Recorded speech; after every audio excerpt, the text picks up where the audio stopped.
Jason was still wearing his new snow boots. Richard Chase then chose to silence and almost 22 David Ferreira, crying in the other room by taking him into the bathroom, putting him in the bathtub, and performing a crude craniotomy, which, of those who don't know, is a surgical opening of a skull. Then, once he finished, he exited the home with the little boy's body in hand. Richard Chase prepared and planned for these murders canvassing neighborhoods. How could he have known that they would be home and how to get in? After looking for his victims, he took his time dismembering, draining them of their blood, and then dissecting them as if they were not people. He knew that what he was doing was wrong. Please help us find justice for these 6 innocent victims. We demand justice for Ambrose Griffin, Teresa Wallen, Evelyn Muroff, Daniel Meredith, Jason Muroff, and then 22-month-old David Ferreira. We demand to bring peace to their families. Help us honor these 6 innocent lives and hold Richard Chase accountable for his actions. Thank you. Please stand from the defense.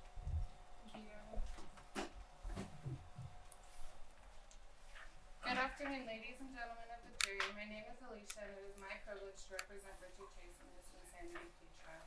You have heard the prosecution explain what they will hope will be proven, but the true facts are Richard Chase is insane and has been for a while.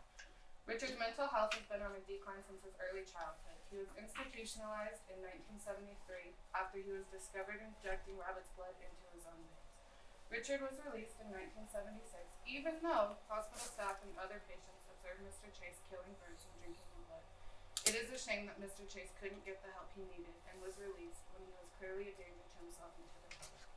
After Mr. Chase was unable to get the help he deserved, he needed from the psychiatric hospital, and was let loose into a world where he couldn't handle his thoughts or actions. His own mother could no longer handle his illness and kicked him out of the house. It wasn't before too long that Mr. Chase snapped and killed 6 people in his psychosis of needing blood to survive. Mr. Chase is guilty of killing 6 people in the span of a year. That is not in question. What is in question is if Mr. Chase was sane at the time of the crimes. It is obvious to this court that Mr. Chase was not in charge of his actions or rational thinking, making it impossible to be culpable at the time of the crimes. The prosecution is going to try and call Mr. Chase a serial killer. Mr. Chase doesn't meet the profile for a serial killer because there was no cooling down period in between killings. A serial killer treats murder as if it was just some activity that they plan out, and when their sick desires are fulfilled, they return to their normal life. Richard Chase didn't go back to living some normal life. Mr. Chase must try and deal with his delusions all the time. That is evident until he does snap and kill someone. That is evident in the fact that Mr. Chase's murders were not planned out, and there was no effort to cover up the crimes. The facts are that Mr. Chase was diagnosed with paranoid schizophrenia. Mr. Chase spoke of his fear of Nazis and UFOs, claiming that although he had killed, it was not his fault. He had been forced to kill to keep himself alive, which he believed any person would do in this situation. This is not a man that is proud of what he did or even aware of the severity of his crimes. The prosecution is going to try and tell you that Mr. Chase is just a cold-blooded killer who brutally murdered his victim. It is hard as it is to look at the crime scene photos, but if you study them, you can see that he wasn't just cutting up the bodies for his sick desires or control issues, but that of psychosis. The bodies are cut up in a way that shows Richard was in fact listening to the voices in his head that were telling him he was missing his aortic artery. Ladies and gentlemen of the jury, I want to clear the fact that a verdict of guilty by insanity reached today doesn't mean that Mr. Chase would be set free today. Mr. Chase, with a verdict of guilty by insanity, would spend the rest of his life in a state hospital. So we ask you to keep an open mind and listen to all of the evidence and return a verdict of not guilty by insanity so Richard Chase can get the mental health treatment he deserves. Thank you. Thanks to State's Case Chief. Yes. Do you guys want to take just a minute to set up? We're set up. You're We're good? rolling. I'm sorry, thank you. I apologize. We had technical difficulties. Okay. Camera problem.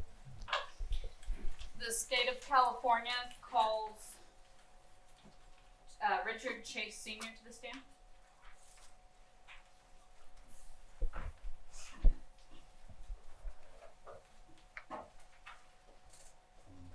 Swear you in.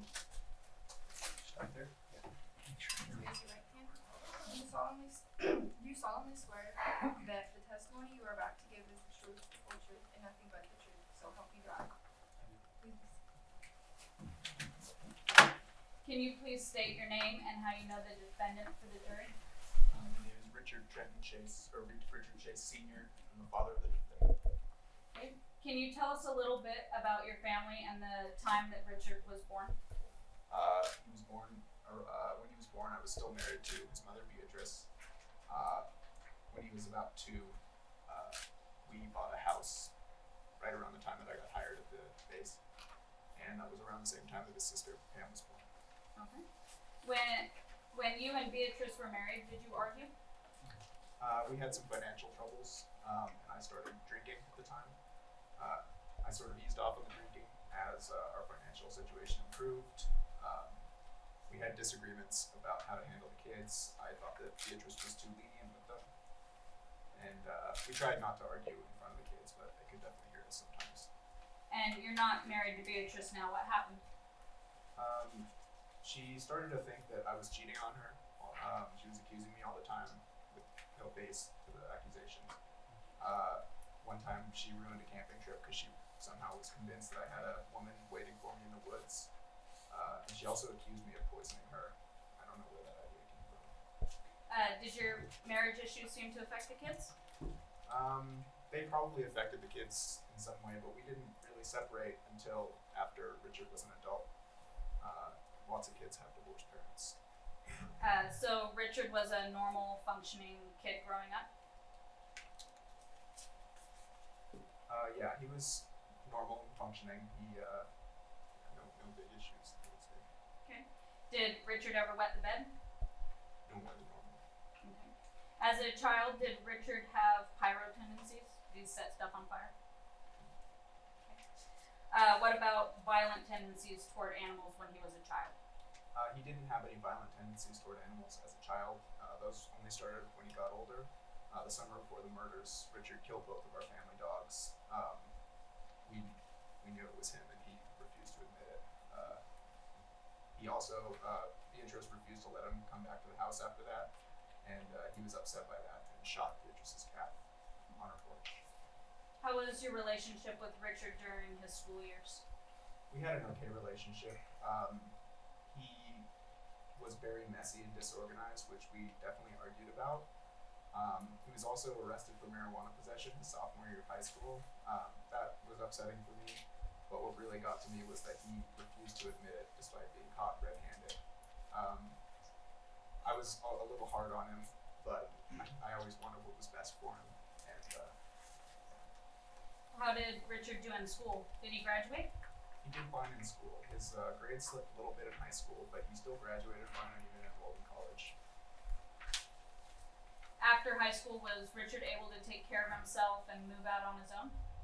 Yeah, he moved out and he had some roommates. Sometimes he stayed with his grandma, but eventually he lived in his own apartment by himself. And when did you really start to notice a decline in Richard's mental health? I didn't think that it was a mental health issue at first. I thought it was a character issue. I really became concerned when he got a Utah traffic violation in Utah, and he claimed that the cops were gassing him, which I don't know what he meant by that. I talked him out of filing a lawsuit against the cops, and things only got worse after that. What do you mean worse? He got more physical when he returned from Utah. He argued with Beatrice, and he even became physically violent with her. Objection, Your Honor. And what's the What's hearsay? overrule against your question? He argued with Beatrice and became physically violent with her. She even called the police one time to stop him from attacking her, but she didn't press charges. Okay. He also groped a woman and was arrested for that and wanted to sue the police again. How did you know all this was happening? Beatrice would call me when he got out of control, and I would go over to try and help calm him down. It didn't always work, and Beatrice even claimed that I was telling Richard to behave in that way. Did Richard ever get help? He went to a doctor and got put on medication. He was better after the medication until he started using illegal drugs. He got sick after injecting rabbit blood, and he went to a hospital, and from there he was admitted into Beverly Manor, which was a mental ward. How did Richard get the rabbit blood? He was keeping rabbits in his apartment. He told me he was feeding them, which I thought was pretty strange, but apparently he was actually drinking their blood and eventually decided to inject it. How did his stay at Beverly Manor go? It seemed to go okay. The staff did say that he was killing and eating birds, which he denied, despite being found multiple times with feathers and blood on him. He was eventually released from Beverly Manor. Were there conditions for his release that you were aware of? He was released into the care of his mother, and he did better until Beatrice took him off of his meds because she didn't like that he was a zombie. Okay. What happened in August of 1977, which is the summer before the murders? Richard went on a road trip to Nevada. He was arrested, found covered in blood. He lied to me and told me that the arrest was a misunderstanding, and his car was impounded, so I gave him a ride home from Nevada. Did Richard eventually get his vehicle back? Yeah, he got the car back himself, even though he had to jump through some hoops, and he did it. Okay. During these times, who took care of Richard? Richard was taking care of himself at this time. I would spend time with him at his apartment sometimes, but eventually he quit letting me into the apartment. It was around that time that he started looking really shaggy and sort of disheveled. We actually got pretty hopeful around Christmas when he started really cleaning himself up. What do you mean? He got a haircut and he got his beard trimmed. He was talking about getting a job. And Beatrice even called me and told me that Richard wanted a new coat, so I took him shopping and we picked out an orange coat for him. And Richard seemed to be in good spirits at this time? Yeah, he did seem to be in really good spirits. He was doing really well. The only weird thing was that when we bought the coat, he became really anxious and wanted to get out of the store. Thank you. No further questions at this time. You have any questions? Please, please. No. Okay, thank you. The state of California now calls Detective Bill Roberts.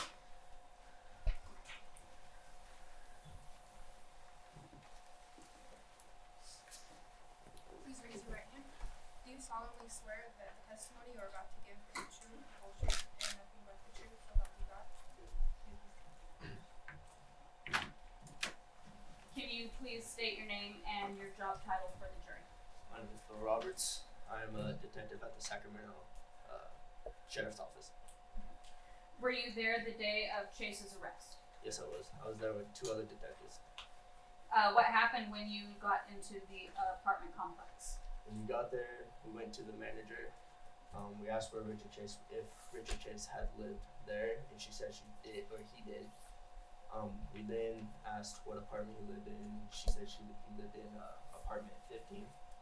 So we went up there and knocked loudly, and no answer. So after that, we yelled through the door that we would be back with a warrant, and we were going to search his place. Okay. And why was it so eminent that you get him at that time?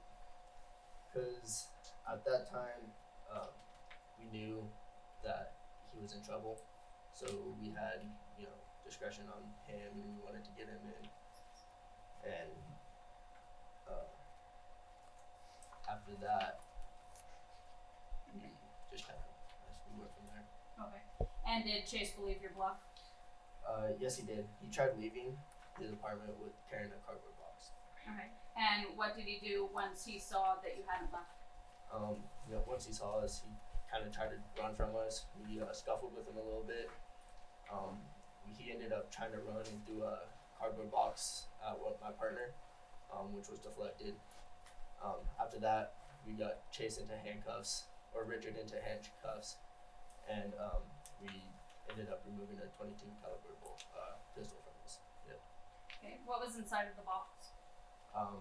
We later found that the box contained like a bloody rag, a phone book, bucket, some brain matter in an envelope, and a diaper pin that was from the missing baby. What was Chase like? What was his behavior when he was arrested? Chase, when he was arrested, he was really, still trying to fight with us. Chase kept reaching in his back pocket, which later we found belonged to one of his victims, Daniel Meredith. That was one of his most recent victims. So. Okay. What was the state of his apartment? So in his apartment, there was blood all over the walls when we walked in. There was a very decomposing smell when we walked in. In the bedroom, we found bloody machete in the drawer. We found feces on the floor as well. We found bloodstained clothes, a bloodstained hatchet in the kitchen. There's a large blood stain in the middle of the floor as we were searching the apartment. As we were in there, we searched the bathroom as well. There's blood stains all over the tub and that. Did you find anything else in his apartment? Other than what we found in the box, the newspaper that he used to hit his victims, the machete that he used to kill his victims, and the hatchet as well. What was Chase's demeanor during questioning? Chase's, while we were interviewing him, he was kind of laid back and didn't really care that we were interviewing him. It seemed like, nothing that we said really mattered, and he kept asking him questions, and he just blew them off and deny them. As we kept asking more questions, he just said that he only killed the dogs and the cat. Okay, thank you. No further questions at this time. Next witness. The state of California calls medical examiner Dr. McGonigal.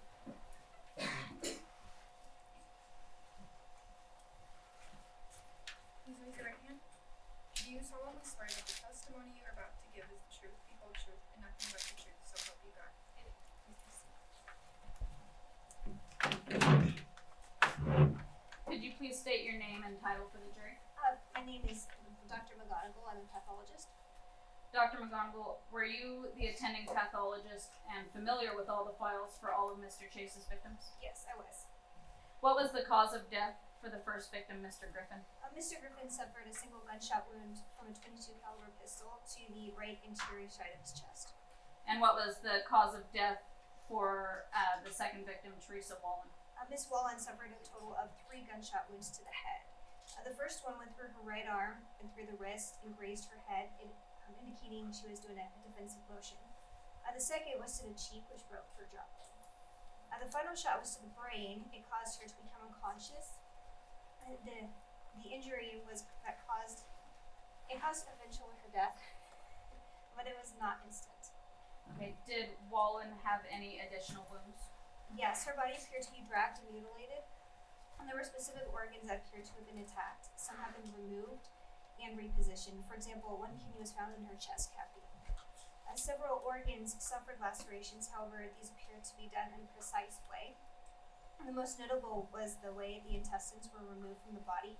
The connective tissue was cut away, but there were no incidental lacerations to the intestines. There were also superficial wounds, such as lacerations to the nipple and her left breast. I also found dog feces in Miss Wallen's mouth, and they noted Miss Wallen to be about 3 months pregnant at the time of her murder. Dr. McGonigal, were all these wounds done post-mortem? No, actually, some of these were inflicted while Miss Wallen was still alive. Can you tell us about the final case that your office examined? The final case was a quadruple homicide. The victims ranged from 22 months to 50 years of age. However, only 3 of the bodies were initially examined. The 4th body was not found until later. Who was the first victim in this case? The first victim I examined was Daniel Meredith, a 50-year-old male. He suffered 2 gunshot wounds. The initial one passed completely through his skull, causing instantaneous death. The second was to the head, but was clearly postmortem. And was his body mutilated? No, it was not. How about the second body you examined? The second body was 6-year-old Jason Miroth. He suffered 2 gunshot wounds. First to the back of the neck, causing his death, and the second was also to the head, but done postmortem. Was his body mutilated? No, it was not. And the third subject? The third subject was Evelyn Miroth, a 36-year-old female. She was Jason's mother. What was her cause of death? Her cause of death was caused by a gunshot wound to the head. And was Miss Miroth's body mutilated? Yes. I found several lacerations to her body and organs that were not consistent with an impulsive or slashing motion. The connective tissue and membranes holding the small intestines were cut to allow for removal of several loops of the small intestine, but there were no incidental lacerations. Miss Miroth also had lacerations and puncture marks to her anus, rectum, and uterus. Some of these wounds occurred while she was still alive. She also had wounds that were clearly made post-mortem, including 8 lacerations to her neck that ranged from superficial to 2.5 inches deep. Were there any wounds that stuck out to you as an examiner? Yes, her right eye was pulled out of her socket, while the muscles holding the eyes were disrupted. The optical nerve was still intact, which could have only been done with deliberate care. Was Miss Miroth sexually assaulted? Yes, there was a significant amount of semen in her rectum. And what were your findings for the 4th victim? The 4th victim was 22-month-old male named David Ferreira. His body was not found with the others. It was recovered months after the murders in a cardboard box. I found the cause of death to be a gunshot wound to the right side of the head. And was David's body mutilated? Yes, I found stab wounds to the holes punctured into the rear of his skull. The largest was 2.5 inches long. There were also lacerations from scrotum through the rectal area up to the sacrum, basically cutting through the entire cleft of the buttocks. There was a gaping wound to the chest and abdomen and several broken ribs. He also suffered a complete decapitation at the second cervical vertebrae. Did you note any similarities in the 3 cases that you examined? Yes, in all 6 victims, the same .22 caliber pistol was the cause of death. In the victims that suffered mutilations, the wounds were more consistent with intentional and deliberate cutting rather than injuries that would occur during impulsive attack. Thank you. No further questions. The state of California would now like to call Tanya Piccola to the stand.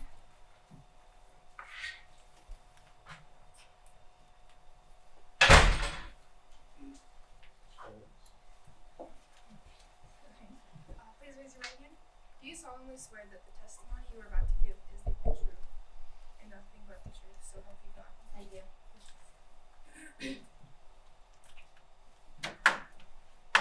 Can you please state your name and credentials for the jury?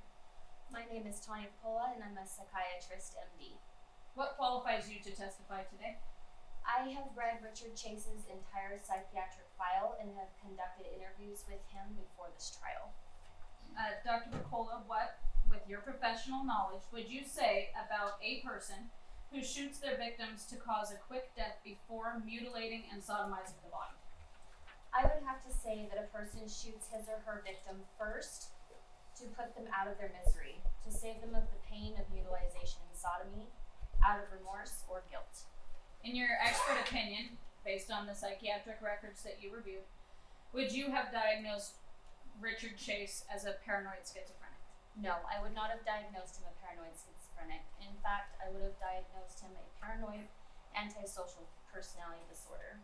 Why? Based on the Diagnostic and Statistical Manual of Mental Disorders, he did not have all of the criteria for a paranoid schizophrenic. The main symptom that it was the involuntary and uncontrollable disruption of the normal flow of thought process was not present during my interview. In fact, 2 diagnoses were present: paranoid and antisocial personality disorder. Based on your recent interviews with Mr. Chase, would you keep this diagnosis? Yes, I would. And in your opinion, did Richard Trenton Chase know that the crimes he committed were wrong? During my interview with Mr. Chase, he stated many times that he was wrong for killing those people and that he could have gone elsewhere for the blood but chose not to. Just as he said he chose to enter their houses and kill them. Okay, regarding the psychiatric record that you reviewed, as well as your recent interviews, do you believe that Chase was sane at the time of his crimes? Based on my interviews and the legal criteria for insanity, Richard Trenton Chase knew right from wrong at the time of the crimes. Even though he may have been delusional, the remorse he showed during our interviews with him showed he knew what he was doing was wrong, even if he claimed to do it to save his life. I believe that this makes him culpable and sane at the time of the crimes. And do you believe that Mr. Chase is sane now? Yes, I do. Thank you. We have no further witnesses. Okay. It's time for the defense, KCC. I call Dr. Adrian Ray to the stand. Please raise your right hand. Do you solemnly swear that the testimony you are about to give is the truth, the whole truth, and nothing but the truth, so help you God?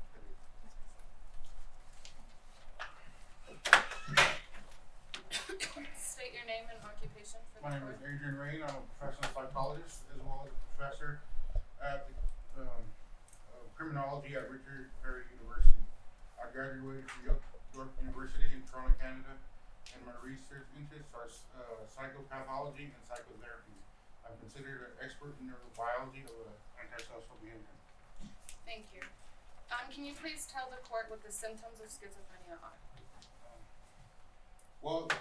The symptoms of schizophrenia fall into three categories: positive, negative, and cognitive.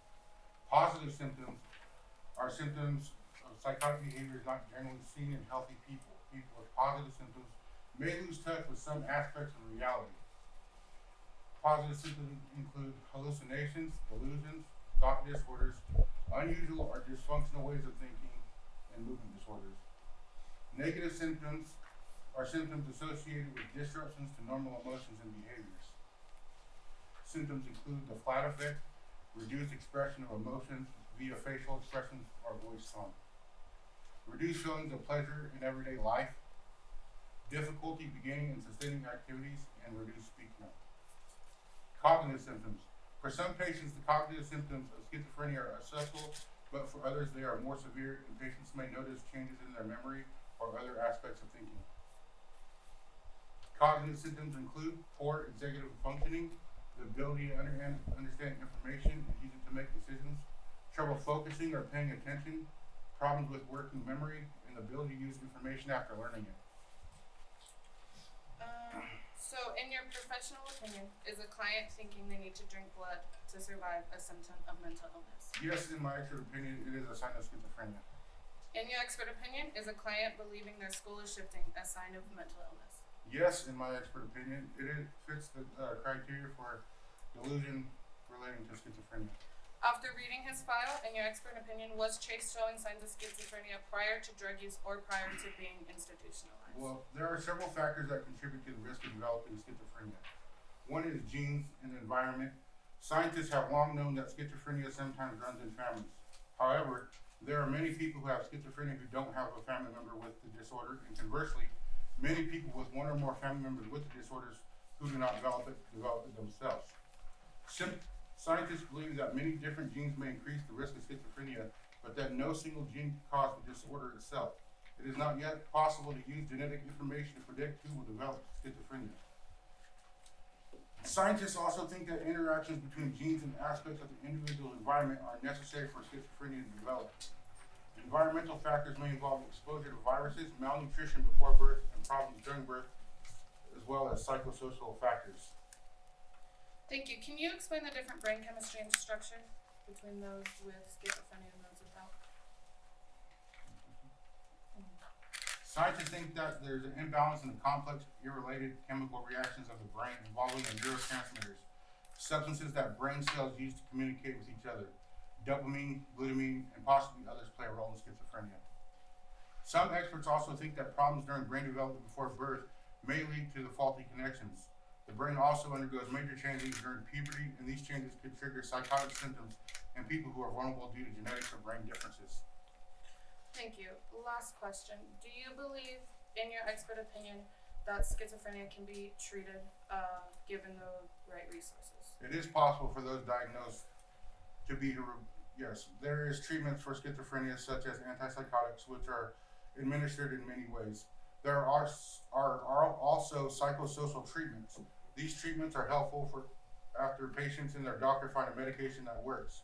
Learning and using coping skills to address everyday challenges of schizophrenia help people to pursue their life goal, such as attending school or work.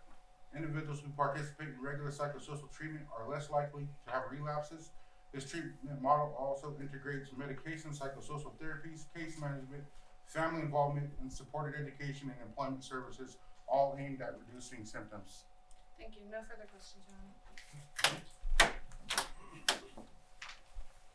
Next please.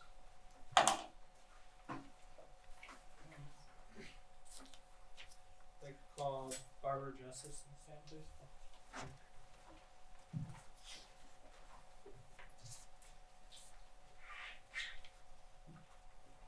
Please raise your right hand. Do you solemnly swear that the testimony you are about to give is the truth, the whole truth, and nothing but the truth, so help you God? Please be seated.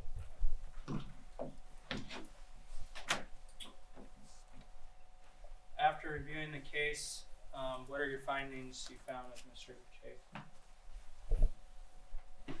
In my professional opinion, I found that Richard Chase suffers from paranoid schizophrenia and Reinfeld syndrome, which is the obsession with drinking blood, hypochondria, psychosis, and acute paranoia.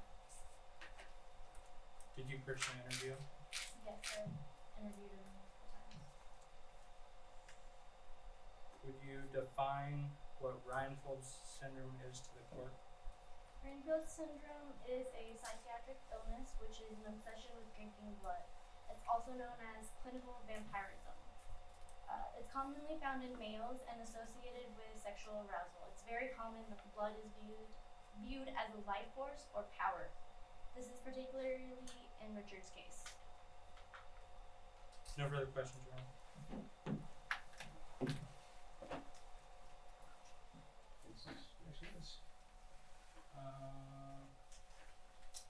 Ray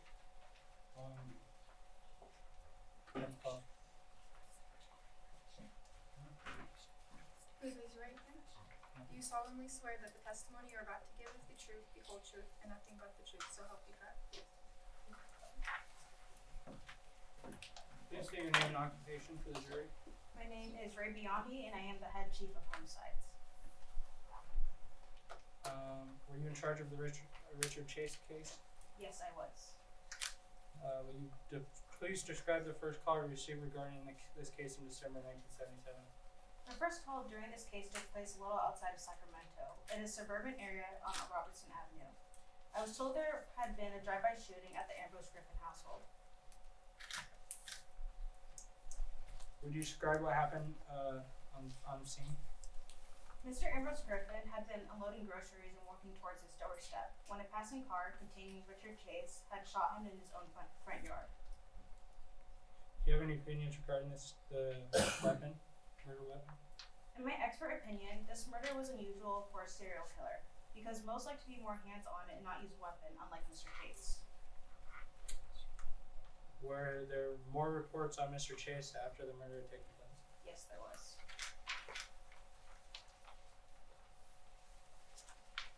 What were people in the neighborhood reporting? There were some calls about a man who was prowling in their backyards and wandering into their homes. And at a point, there was a call that a man named Mr. Chase had destroyed the inside of their home, urinated in a dresser of baby clothes, and defecated on a child's bed. Does this line up with any sort of rational thinking? No, I would say that this does not show that Chase was thinking rationally, due to his behavior of wanting to claim control in unusual ways such as this. Will you please describe your second call you received during this case on January 23rd, 1978? The second call that I received was to assist a homicide on Tioga Way at the Wallen household, and I was advised that the victim was shot in the head and had been cut open with a knife. What did the crime scene look like when you walked into the Wallen house? When I walked into the front door, there was garbage scattered around, and as I walked further, I could see an obvious drag mark from the front room to the master bedroom, and there on the floor was Teresa Wallen. Will you please describe how Miss Wallen was murdered? Miss Teresa Wallen was dead and had been mutilated. Her abdominal region had been cut open, and she was also 3 months pregnant at the time of her murder. Her clothes were pulled over her chest, and her legs were spread apart without any garments. Her organs were removed, looked at, and experimented with by Mr. Chase. Will you state what object you found near her body and what it was used for?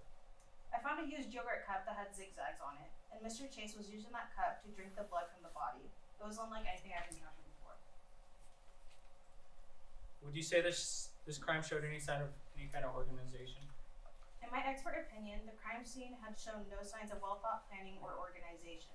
Chase was a disorganized individual who showed disorganized crimes that reflected poor planning, reflected rage, and simply were not logical. Will you describe the last call received on January 27, 1978 regarding this case? Yes, on January 27th, I received a call that 3 more bodies were found on Marywood Drive. Was the scene familiar to the second one that you encountered? Yes, it was very obvious when I walked into the front door of the Roth household that the scene was very similar to Teresa Wallen's. Would you please describe the scene that you saw when you entered the premises? Well, in the front room, there was Daniel Meredith. He was shot in the head with the same gun that was used on every single victim that Chase murdered, and he seemed to be executed exactly where he was standing. Then, as I walked to the back bedroom, there was Evelyn Roth. She had been killed and mutilated. Her abdominal cavity had been cut open, and her 5-year-old son was next to her. He too had been shot in the head. However, her 22-month-old nephew had gone missing for some time, but we eventually found him. Where did you find him? We found him behind a church in a dumpster, mutilated, and he had some brain matter missing as well. Will you state what was different with Evelyn Roth's murder compared to Teresa Wong? The body had been inspected like Teresa Wallen's. Organs had been missing and even blood. However, this time, Evelyn Roth's body had been sodomized. What kind of killer would you call Mr. Chase? In my expert opinion, I would say that Richard Chase would fall under the classification of a process-focused killer due to the fact that Chase would spend time with the body of the victim, explore the body, drink their blood, and engage with the body in a sexual way. The longer he stayed, the longer sexual satisfaction he would receive, which can be shown with Evelyn Roth's body. And how did you find out Mr. Chase was the murderer? Well, the entire community was searching for Evelyn Roth's little nephew and trying to keep an eye out for Richard Chase. We went door to door asking if anyone had seen anything. People kept on telling us they had seen an unusual looking man who was slim, had an orange parka, scraggly hair, and emaciated looking. It was difficult to go off of because many men look like this. However, we found and received a break once a woman named Nancy Holden, who had gone to high school with Richard Chase, had seen an art sketch of the suspect. What did Mrs. Holden say about the encounter with Mr. Chase? She told me she remembered an auto counter she had at the Town and Country Shopping Center on the day of Teresa Wallen's murder. Miss Holden stated that she did not recognize him at first because of how dirty and strange he appeared. And how did she react when she saw Mr. Chase? When Chase approached her, she was frightened because of the way he looked and the odd question he had asked her. What was the question? He asked if she remembered a kid who had died in a motorcycle accident in high school, and she then asked who he was, and she basically jumped inside her car and drove off in fear. And when she saw the sketch of the then suspect, she described Chase's orange jacket, the same that the neighbors had seen. She also stated that she thought she had seen blood on his hands, and at the moment we knew that Chase was our killer. How did the arrest go when you went to Richard Chase's apartment?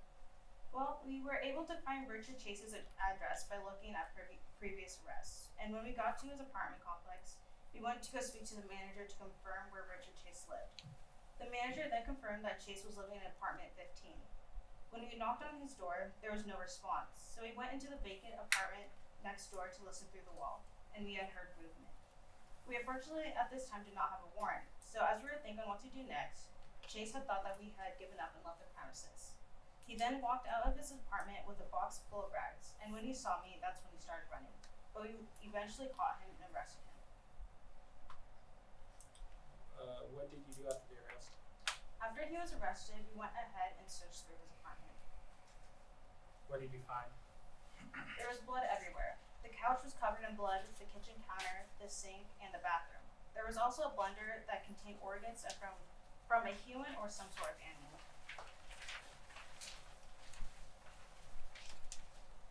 Would you say the apartment showed signs of rational thinking and organization? Well, most serial killers who plan on their killings like to keep things clean and try not to leave any evidence behind. However, Mr. Chase's apartment was covered in evidence. It was almost like a visible picture of what was going on in his head. It was obvious that there wasn't any rational thinking. When Mr. Chase was being questioned, how did he behave? Some of his responses suggested that Mr. Chase was very delusional. He was stating that people were out to get him, like the alien Nazis or the Italians. Thank you. No further questions, Your Honor. Your evidence? Your Honor, I would like to call my last witness, Terry Disher, to the stand.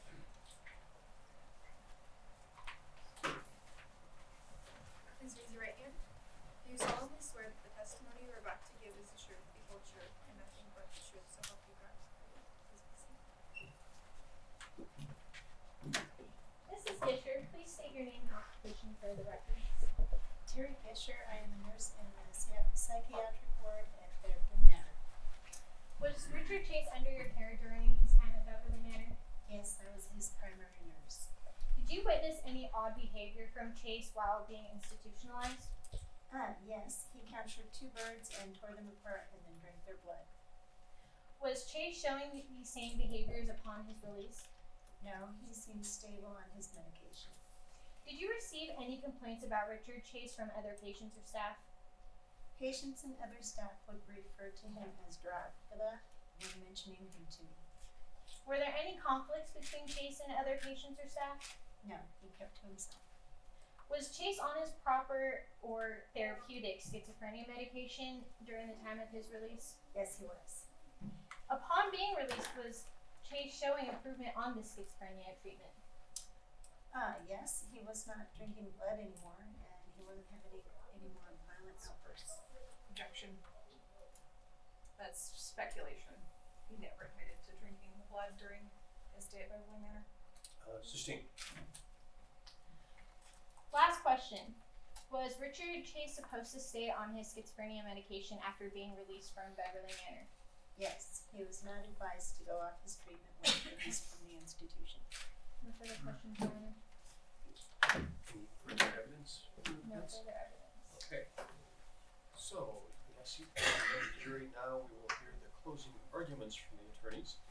And we'll start with the prosecution and the defense, and the prosecution has a chance for rebuttal. So, closing arguments.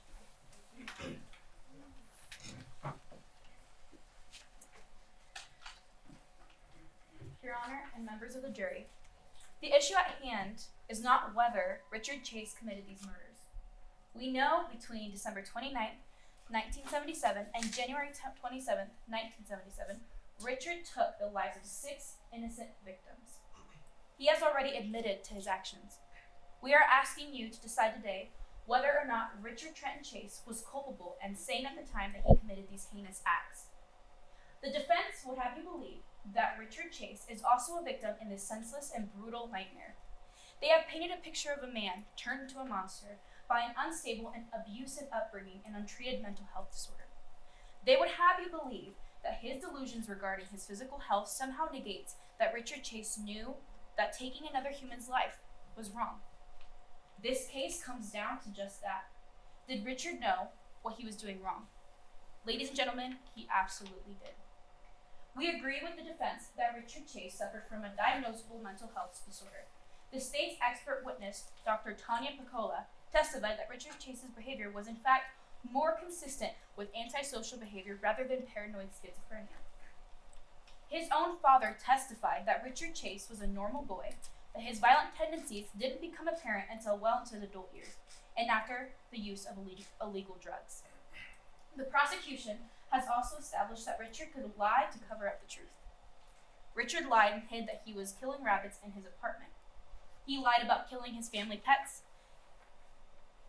He lied about the circumstances of multiple arrests, and he lied to get help from his family. In the months leading up to the murders, he wouldn't allow his family inside of his apartment. Was it to hide from them the evidence that he had begun to kill other animals too? The horrid smell of decomposing flesh and the various trophies he kept from his animal and human victims? Detective Bill Roberts testified that when they contacted Richard at his apartment, that Richard initially wouldn't open the door. He pretended not to be there. It wasn't until after Richard thought the coast was clear and then exited his apartment in a poor attempt to discard of what was sure to be the damning evidence of his involvement of the murders. Evidence including the wallet of Daniel Meredith and a box which contained an envelope of little David's brain tissue. Why run and hide if he didn't know what he was doing was wrong? The answer is simple.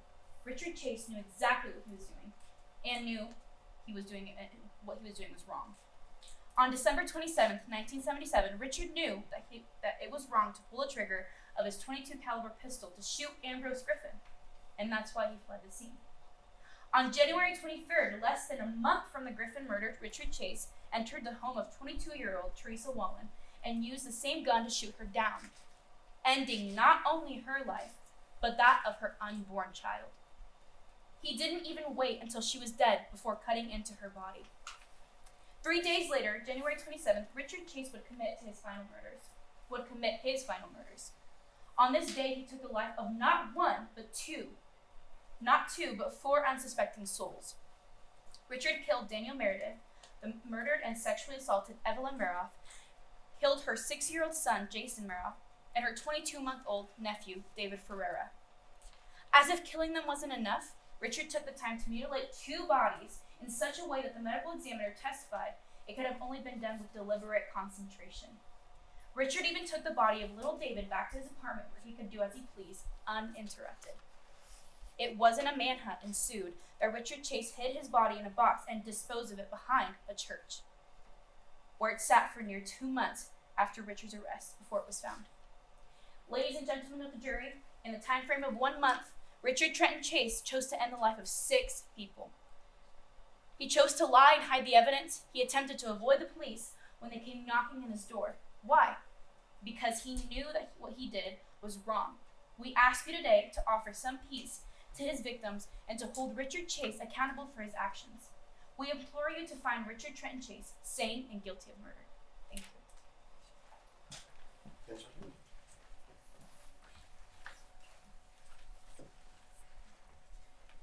Ladies and gentlemen of the jury, now you've been presented with the facts of not just the senseless and horrific crimes, but also the tragic missed opportunities for help in my defendant's life that led to these crimes. I would like to leave you with a couple important things to remember while deliberating. The first being that if my client is found with a life sentence in prison, then nobody will have found justice today.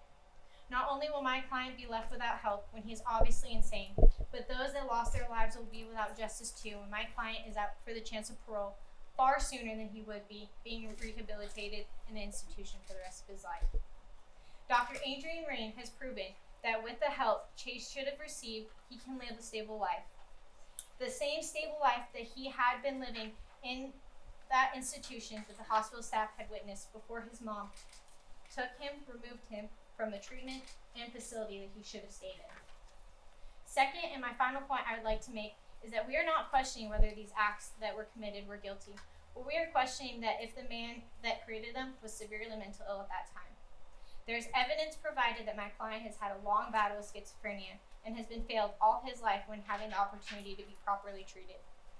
Let's not let this be yet another failure in only his life, but those that were also harmed in this brutal, senseless act.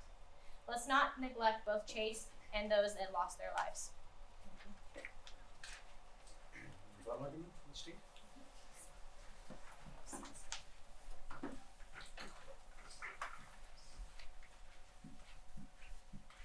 Ladies and gentlemen, we'd like to remind you that this is not a case about whether or not mental health causes violence.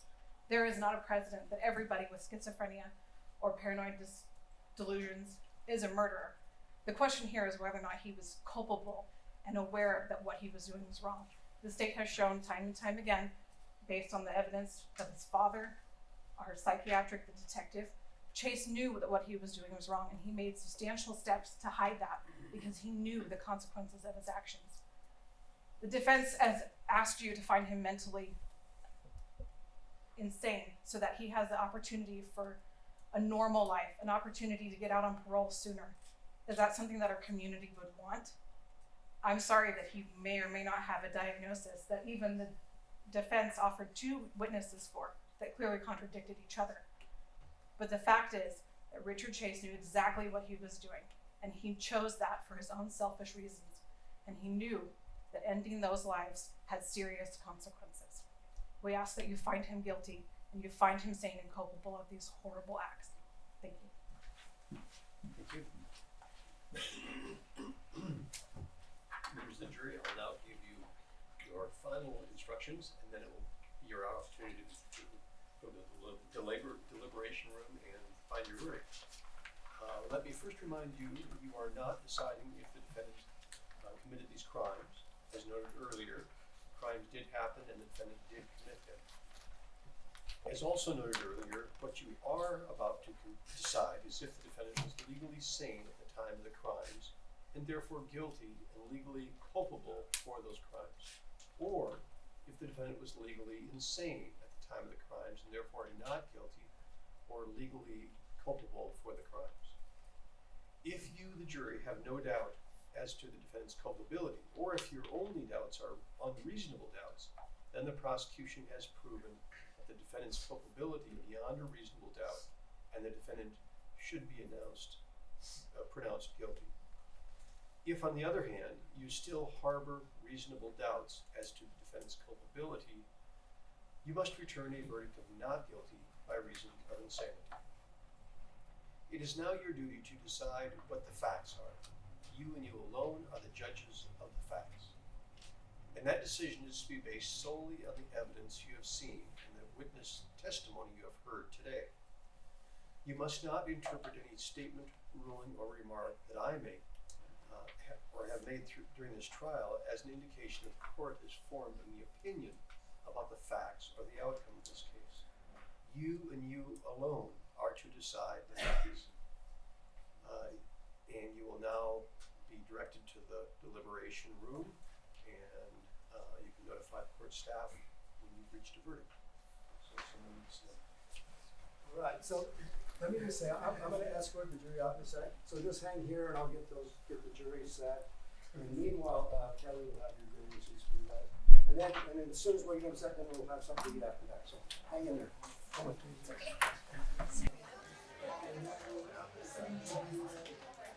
Attention! This court is now back in session. Members of the jury, have you arrived at the verdict? We have, Your Honor. Okay, and please report your verdict. We, the jury, find the defendant Richard Trenton Chase guilty. Oh! He